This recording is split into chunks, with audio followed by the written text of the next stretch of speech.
শুভ বিকেল সবাইকে। কেমন আছো সবাই? আমি তো ভালোই আছি। সারাদিনের সব কাজ শেষে বিকেলের এই সময়টাতে একটুখানি বসতে আমার কি যে ভালো লাগে।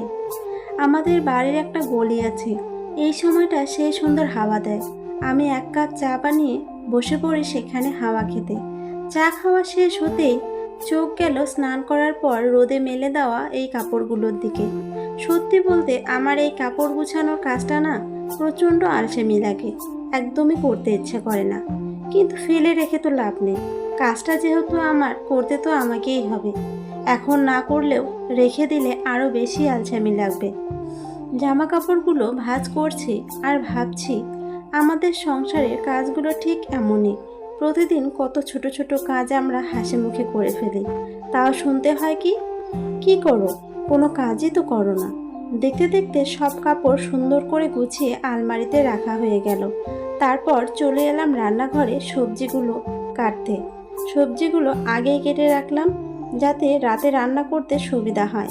গাটি কচু দিয়ে মাছ রান্না করেছি আর আলু দুধকুশি ভাজি করেছি। তোমাদের বিকেলটা ঠিক কেমন করে কাটে কমেন্ট করে জানিও। আজকে তবে আসি, সবাই ভালো থেকো, টাটা।